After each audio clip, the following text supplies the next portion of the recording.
Di tahun 2021, Chelsea berhasil memenangkan Liga Champions. Saat itu mengalahkan Manchester City 1-0. Dua pemain kunci Chelsea saat itu adalah Reece James dan Mason Mount. Saat itu Reece James masih berumur 21 tahun, Mason Mount 22. Dan mereka sudah menjadi pemain kunci. Dan mungkin kedua pemain ini akan menjadi sebuah contoh ya untuk arah baru yang harus diikuti Chelsea. Nah, kalau kita lihat dari skuad Arsenal musim lalu ya, yang sudah berhasil mendorong Manchester City sampai hari terakhir Liga Primer. Rata-rata usia pemain Arsenal itu adalah 24. Skuad yang sangat muda ini, dengan arahan yang jitu dari Arteta, mereka bisa mendorong sebuah tim legendaris seperti Manchester City yang berhasil memenangkan treble tahun lalu itu. Ini juga mungkin bisa menjadi contoh untuk Chelsea ya di tahun-tahun mendatang. Apalagi kalau kita lihat ya, dengan usia 24 tahun ini, dan mereka juga bisa menempatkan posisi kedua, ini mengartikan dalam 4-5 tahun ke depan mereka masih bisa berkembang lagi. Nah, Chelsea juga sedang menjalankan proyek yang sama ya, dengan membangun skuad dengan pemain-pemain muda. Nama proyeknya itu adalah Visi 2030. Jadi proyek ini adalah proses pembinaan pemain-pemain muda dari sekarang ini dengan harapan di tahun 2030 pemain-pemain ini bisa berkembang penuh dan menjadi pemain superstar. Nah, ketika mereka sudah menjadi pemain superstar, nilai jual mereka sudah bagus dan mereka juga bisa membawakan hasil dan trofi untuk Chelsea yang juga dari segi bisnis juga bisa menghasilkan uang hadiah untuk Chelsea. Nah, proyek ini sudah dimulai dari tahun 2021. Saat itu pemilik klub masih ada di tangan Roman Abramovich dan klubnya itu dilatih oleh Frank Lampard. Nah, seperti yang kita ketahui, Chelsea mengalami pergantian pemilik klub dari Abramovich menjadi Todd Boehly. Dan sekarang ini Boehly merasa kayaknya nggak ada yang perlu diubah dari proyek pemain muda ini. Kelihatannya ini juga dari segi bisnis juga sangat bagus. Karena mereka bisa beli pemain muda ini dengan nilai murah dan mereka bisa menjual mahal. Nah, ini juga bisa kelihatan niatnya Todd Boehly. Dia mengeluarkan 220 juta pounds untuk 7 pemain muda yang berusia 24 tahun ke bawah. Jadi, di mana dia bisa mengeluarkan duit ini untuk pemain-pemain yang sudah ternama ya, yang sudah hampir pasti bisa menghasilkan di lapangan, dia memutuskan untuk menggunakan dana tersebut untuk pemain-pemain muda. Nah, sebetulnya dengan proyek tersebut ya, apalagi mengeluarkan duit sebesar 220 juta, ini merupakan strategi investasi yang sangat beresiko tinggi ya. Apalagi kalau kita harus mempertimbangkan pemain-pemain muda ini belum tentu bisa menjadi pemain superstar. Nah, bagaimana Todd Boehly ini meringankan resiko tersebut? Ada strategi finansial yang dinamakan amortisasi. Jadi amortisasi ini adalah cara bagaimana Chelsea bisa menghindari peraturan FFP. Ini merupakan pintu belakang untuk Chelsea, di mana mereka bisa membagikan jumlah uang transfer dengan waktu durasi kontrak pemain tersebut. Contohnya, Mykhailo Mudryk, harganya itu 89 juta pounds. Nah, tanpa amortisasi, data akunting yang masuk ke pengeluaran Chelsea di tahun tersebut akan menjadi 89 juta, nggak ada perubahan. Tapi dengan adanya amortisasi, Chelsea bisa membagikan 89 juta dengan durasi kontraknya Mudryk, yaitu 8,5 tahun. Jadi 89 dibagi 8,5 kira-kira 10 juta pounds yang akan masuk ke data akunting Chelsea di tahun tersebut. Jadi istilahnya Chelsea hanya mengeluarkan 10 juta untuk tahun itu untuk Mudryk. Sebetulnya strategi amortisasi ini bukan hal yang langka ya di dunia sepak bola. Sebetulnya sudah banyak klub yang menggunakan strategi yang sama, tapi bedanya dari Chelsea ini adalah keagresifan mereka untuk menggunakan strategi amortisasi ini. Biasanya kontrak pemain itu panjangnya 5 tahun, maksimal 6.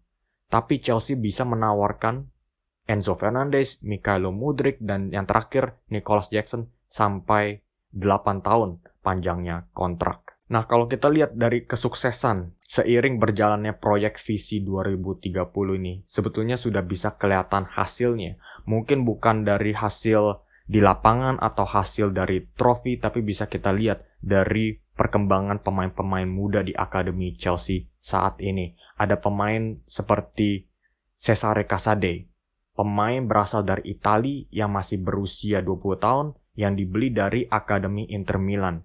Banyak sekali pundit yang bilang dia itu akan menjadi the next Frank Lampard. Ada juga Conor Gallagher yang tahun 2021-22 ini dipinjamkan ke Crystal Palace dan bersinar di bawah Patrick Vieira. Dan Conor Gallagher ini sepertinya sangat cocok dengan profil pemain yang dicari oleh Mauricio Pochettino, yaitu intensitas dalam melakukan tackle dan juga berstamina besar.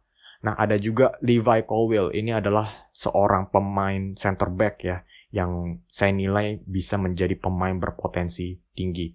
Tahun kemarin itu dia bermain di Brighton. Walaupun jumlah penampilannya itu nggak terlalu banyak di Brighton, tiap kali dia masuk ke lapangan, dia selalu meninggalkan kesan yang sangat baik di klub Brighton tersebut. Sampai-sampai Brighton itu menawarkan hampir 40 juta pounds di transfer window kali ini. Dan juga diisukan Liverpool sangat ingin memboyong Levi Colwill. Lalu ada dua pemain Chelsea yang sebetulnya sudah lama bertengger di squad Chelsea ini tapi masih belum dijual-jual. Namanya itu adalah Callum Hudson-Odoi yang berusia 22 tahun dan Trevoh Chalobah yang umurnya 24 tahun. Mereka ini sudah lama di Chelsea, tapi mereka juga pengalaman bermainnya itu juga masih sangat minim ya, karena kompetisi di Chelsea itu sangat ketat. Nah, secara alamiah kedua pemain ini seharusnya dijual di transfer window ini. Tapi kelihatannya dengan visi 2030 dan adanya Pochettino dengan visinya untuk mengembangkan pemain-pemain muda di klub tersebut, ada sedikit ketidakrelaan dari sisi Chelsea untuk menjual kedua pemain ini. Nah, walaupun sudah kelihatan hasilnya ya dari pemain-pemain akademi tersebut, masih ada beberapa kritik yang diarahkan ke arah Chelsea. Salah satunya adalah ketika Todd Boehly ya di bulan-bulan pertamanya di Chelsea ya, kelihatannya dia itu nggak ada pengalaman di dunia sepak bola. Kelihatannya Chelsea itu berjalan ke arah yang masih meragukan lagi. Agen-agen biasanya ya, agen-agen pemain ternama seperti Jorge Mendes melihat Todd Boehly itu seperti membawa karung duit yang banyak. Jadi ketika dia datang ke Premier League, oh ya, saya coba telepon deh, mungkin kita bisa bikin pertemanan. Ya kan, itu kan memang mata pencaharian dari agen ya untuk mencari duit ya. Nah, kebetulan Jorge Mendes ini adalah agennya Joao Felix. Dia coba telepon lah ke Todd Boehly. Boehly, mau nggak nih beli Joao Felix dari Atletico Madrid? Diego Simeone udah nggak mauin dia lagi. Mau nggak? Nah, Todd Boehly ini kan pengalaman sepak bolanya kan masih minim ya. Mungkin dia nggak tahu kali Joao Felix itu siapa, dia itu jagonya apa. Mungkin itu dia sama sekali nggak ada kepikiran apapun tentang pemain ini. Nah, Jorge Mendes ya bilangnya ini adalah pemain yang bagus, pasti sangat cocok untuk klub kamu. Nah, akhirnya si Boehly, oh yaudah, mengiyakan transfer tersebut. Nah, yang harus kita perhatikan lagi sepertinya nih di Chelsea ada sebuah disconnect ya antara Graham Potter dan tim rekrutmen. Tim rekrutmen lagi cari pemain apa, Graham Potter maunya apa, itu ada sedikit ketidaksambungan ya. Mungkin ini juga kita bisa bilang, Graham Potter itu secara pengalaman masih tergolong minim sekali. Ya, suaranya di Chelsea ini masih kurang besar. Jadi walaupun Joao Felix itu bukan profil pemain yang Potter cari, dia tetap ya udah diam-diam aja. Nah, mungkin ini juga sama juga dengan Enzo Fernandez ya, yang harganya 100 juta untuk seorang deep lying playmaker. Ini harga yang nggak pantas untuk semua macam CDM ya. Nah, mungkin Todd Boehly ini juga belum ada gambaran kali ya, harga pasaran deep lying playmaker itu seperti apa. Mungkin dia digembar-gemborkan di Enzo Fernandez ini adalah pemenang Piala Dunia 2022. Oke, itu 100 juta harga yang sangat pantas. Si Boehly pun juga mengiyakan dengan gampangnya. Nah, terlebih lagi kalau Chelsea terus-terusan ya menjalankan proyek visi 2030 ini, coba bangun skuad dengan pemain-pemain muda, ini bisa membuat skuad yang usianya itu terlalu muda ya. Jadi mungkin mereka itu kurang bisa menemukan keseimbangan antara pemain muda dan juga pemain senior. Karena pemain senior itu pastinya bisa memberikan pengalaman-pengalaman penting ya untuk pemain-pemain muda ini ya, untuk membina mereka selanjutnya. Begitu. Tapi kalau kita lihat, Chelsea itu agak sedikit tergesa-gesa untuk menjual N'Golo Kante ya, yang sudah pergi ke Arab Saudi. Kalidou Koulibaly juga sudah pergi ke Arab Saudi. Aubameyang juga diisukan itu sudah hampir pasti keluar dari Chelsea. Mateo Kovacic sudah ke Manchester City. Mereka ini bukan cuma memberikan pengalaman, tapi mereka adalah anggota yang lumayan penting di Chelsea. Apalagi kita harus lihat, dunia sepak bola itu selalu mengincar hasil yang cepat. Kalau klub-klub gagal mengikuti ritme kompetisi di Premier League, kita bisa lihat Leeds United langsung terdegradasi. Leicester City 6 tahun yang lalu sudah juara Premier League, sekarang sudah terdegradasi juga. Chelsea 2 tahun yang lalu bahkan udah memenangkan Champions League. Dan kita lihat hasilnya tahun lalu. Mereka sudah bertengger di posisi ke-12. Walaupun Pochettino itu adalah pelatih yang bagus, yang bisa mengembangkan pemain-pemain muda, pertanyaannya itu adalah, apakah skuad yang sangat muda ini ya? Bahkan kalau saya lihat dari skuad first 11-nya itu, saya lihat nggak ada pemain seniornya sama sekali. Apakah skuad ini bisa mengikuti kompetisi Premier League? Saya tahu Pochettino itu pelatih yang bagus, tapi mau sebagus apapun dia masih ada tugas yang sangat berat di mana dia harus bisa mengembangkan pemain-pemain muda tersebut dan akhirnya meraih hasil yang cepat dalam 2-3 tahun mendatang. Kalau tidak, dia bisa beresiko dipecat.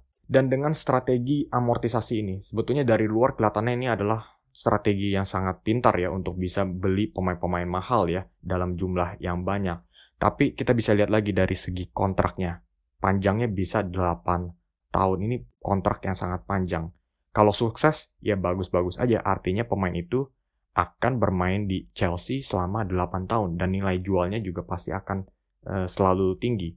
Tapi sebaliknya, apa yang akan terjadi jika mereka gagal? Nah, ini artinya dalam 8 tahun mendatang, Chelsea harus terima keberadaannya pemain-pemain yang gagal tersebut. Dan akhirnya mereka harus cari cara untuk menjual mereka. Dan terlebih lagi, UEFA sepertinya sudah menemukan pintu belakangnya Chelsea ya. Saya sebut strategi amortisasi ini seperti pintu belakang ya. Karena standarnya kan 5 tahun kontrak ya. Tapi Chelsea menawarkan 8 tahun kontrak. Nah, kelihatannya UEFA ini juga merasa kalau ini adalah strategi yang kurang adil untuk klub-klub lainnya. Nah, sudah ada kabar kalau UEFA ini akan menerapkan peraturan baru, di mana Chelsea walaupun mereka menawarkan kontrak sepanjang 8 tahun, pembagian uang transfernya itu hanya bisa maksimal dengan 5 tahun saja. Jadi misalnya Enzo Fernandez harganya 100 juta, walaupun dengan kontrak 8 tahun, Chelsea hanya bisa membagikan uang transfer 100 juta itu dibagikan dengan 5 tahun. Oke guys, sampai di sini aja video hari ini. Semoga kalian mendapatkan informasi-informasi yang berguna. Dan jangan lupa kasih komen di bawah apakah strategi visi 2030 ini adalah strategi yang tepat untuk Chelsea. Karena kalau kita lihat, Arsenal itu sangat sukses ya dengan pemain-pemain mudanya yang musim lalu. Tapi bedanya mungkin mereka ada Arteta dan Edu dan visi dan misinya. Mungkin Chelsea masih belum bisa bilang begitu. Dan sekarang ini saya juga masih mencari ide-ide baru untuk konten-konten selanjutnya. Jadi kalian bisa kasih komen di bawah konten apa yang kalian ingin saya bahas selanjutnya. Pendapat kalian sangat penting dan dihargai di channel ini. Jadi jangan malu-malu kasih komen di bawah.